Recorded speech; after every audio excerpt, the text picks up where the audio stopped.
আমার নতুন ভিডিওতে তোমাদের সবাইকে সুস্বাগতম। তো চলো আজকের আমাদের নতুন ভিডিওটা শুরু করে দিই। আর তার আগে বলে রাখি, আমাদের যদি ভিডিওগুলো তোমাদের ভালো লেগে থাকে তাহলে অবশ্যই সাবস্ক্রাইব করে পাশে থেকো। হ্যাঁ, আজকে দেখাবো পাবদা মাছের একটা নতুন রেসিপি। এটা অবশ্য আমার নিজস্ব বানানো, নিজের ইচ্ছা মতো বানানো, আর মার কাছ থেকে একটু শেখা। মা আর আমি মিলেই বানিয়েছিলাম। তো প্রথমে মাছগুলোকে ভালো মতো কেটে পরিষ্কার করে জলে ধুয়ে নিয়ে তাতে নুন হলুদ মিশিয়ে নিয়েছিলাম। এবার এই মাছগুলোকে, এগুলো পাবদা মাছগুলোকে কড়ায় একদম নামমাত্র তেলে ভাজতে হবে। কারণ খুব বেশি তেল দিলে এতটাই ঠিকরাবে বা ছিটকাবে যে ভাজাটা খুব কষ্টকর হয়ে যাবে। তাই একদম নামমাত্র তেলের মধ্যে কড়াইটা গরম হলে, তারপরে অবশ্যই কড়াইতে ধোঁয়া উঠলে অবশ্যই মাছগুলোকে ভেজে নিতে হবে। আর তার সাথে রসুন কুচি আর লঙ্কা কয়েকটা কেটে নিয়েছি। তো সেই মতো এটা শুরু করেছি, মাছগুলো ভাজছি এবং এতটাই ঠিক রাখছে, তারপরেও এতটা কম তেল নেওয়ার পরেও যে আমার মোটামুটি অনেকটা দূর থেকে ভিডিওটা করতে হয়েছে। খুব কাছ থেকে করতে পারিনি কারণ ভয় করছিল, বুঝতেই পারছো কতটা ঠিক রাখছে মাছগুলো। তো সেই জন্য, আর এই মাছগুলো ভাজা হয়ে গেছে সবগুলোই। তো আর এই একটা বাকি আছে, এটা ভেজে নেব আর তারপরেই মোটামুটি রান্নাটা শুরু করে দেব। তো তার আগে বলে রাখি, আমার চ্যানেলটা যদি তোমাদের ভালো লাগে তাহলে লাইক কমেন্ট করতে ভুলো না। এখানে শুধু রেসিপি নয়, রেসিপিটা অ্যাকচুয়ালি যেহেতু আমরা খুব ভোজন প্রিয় মানুষ, তাই সেই হিসাবে শেয়ার করি। কিন্তু অ্যাকচুয়ালি আমার পেজটা বা আমার চ্যানেলটা মোটামুটি হাতের কাজের জন্যই করা। তো তোমাদের কাছে হাতের কাজটাই বেশি থাকবে এবং বেশিরভাগ সময় তোমরা হাতের কাজটাই দেখতে পাবে। তো আজকের একটু নিজেকে অন্যরকম মুড চেঞ্জ করবার ইচ্ছা হলো বলেই এটা বানানোর চেষ্টা করেছি। অনেক দিন পরই করেছি। এর মধ্যে 1 চামচ কালো জিরে দিয়ে নেব, একদম গরম তেলটার মধ্যে। যে তেলে মাছ ভেজেছি সেই তেলেই ভাজতে পারা যায়, ঠিক আছে। আর যদি কেউ মনে করো যে না তেলটাকে চেঞ্জ করে নেব, সেটাও নিতে পারো, সেটাও সমস্যা নেই, কিন্তু তেলটা যেন খুব গরম থাকে। তো কালো জিরের পর রসুন কুচিটা দিয়ে দিয়েছি। এরপর দেব লঙ্কাগুলো কুচি করার দরকার নেই, কারণ এর তরকারির লঙ্কা চেলা দিলেই দেখতে ভালো লাগে, খেতে ভালো লাগে। তো কুচি করাটা মেনলি মশলা মুড়ি মাখানোর সময় ওগুলো চাট হিসেবে করলে ভালো লাগে, ঠিক আছে। তো এইভাবে একটু নাড়াচাড়া করছি, কারণ রসুনগুলো যদি কাঁচা থেকে যায় তাহলে কিন্তু গন্ধ হয়ে যাবে, রসুনের একটা কাঁচা গন্ধ থাকবে, সেটা কিন্তু খেতে ভালো লাগবে না। তাই খুব ভালো করে প্রত্যেকটা মশলাকে ভালো মতো ভেজে নিয়েছি। আর এরপর মোটামুটি আলুগুলো স্লাইস করে কাটা ছিল, সেটাকে ভালো মতো ওটা নাড়াচাড়া করছি। আর তার সাথে ওতে দেব অবশ্যই করে একটু হলুদ আর অবশ্যই একটু নুন, সেটা তোমাদের অবশ্যই স্বাদ মতো। তবে এখানে হলুদটা আমি সবসময় আগে দিই, বলে রাখি।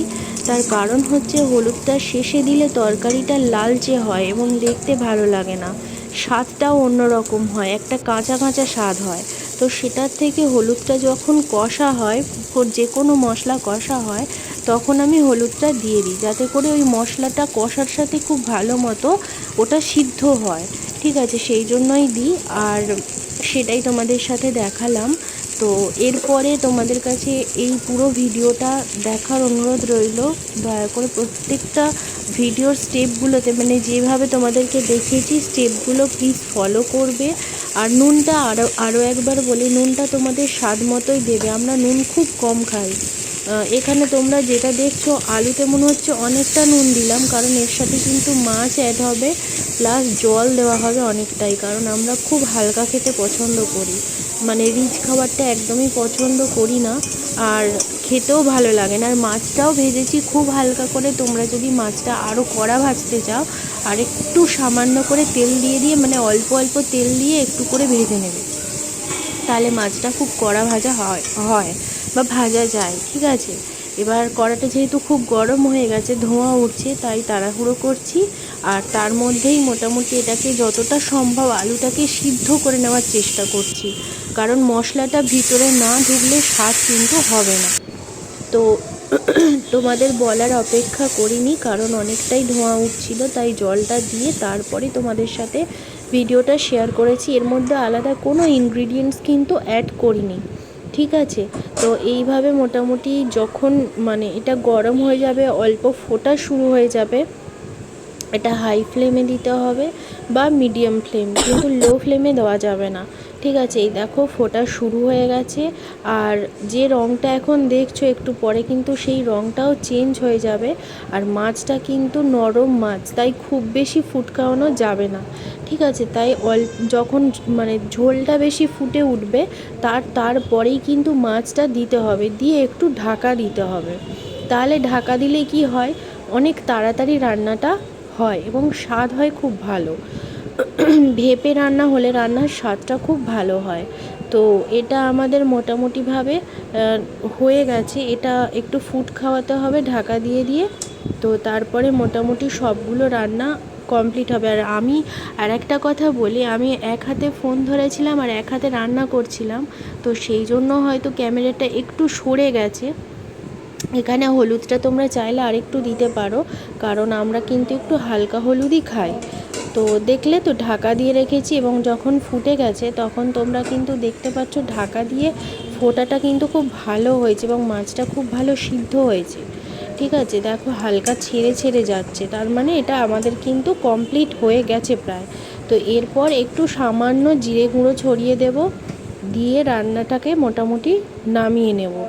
আর তারপরে তোমাদের সাথে যেটা দেখাবো, আমি রান্নাটা পুরোপুরি কমপ্লিট হয়ে গেছে। এবার আমি আমার বোনঝির জন্য একটু ভাত নিয়ে নিয়েছি, কারণ ও কিন্তু খিদে পেয়েছে আর রান্না করতে করতে অনেকটাই দেরি হয়ে গেছে, তাই ওর জন্য ভাত নিয়ে নিয়েছি, মেখে নিয়েছি আর একটা মাছ দিয়েছি। তো ওই খেয়ে বলুক যে কেমন হয়েছে। আর এই হচ্ছে আমার টোটাল রেসিপিটা। তোমাদের অবশ্যই বলবো একবার বাড়িতে ট্রাই করো, কেমন লাগে অবশ্যই কমেন্ট করে জানাতে ভুলো না।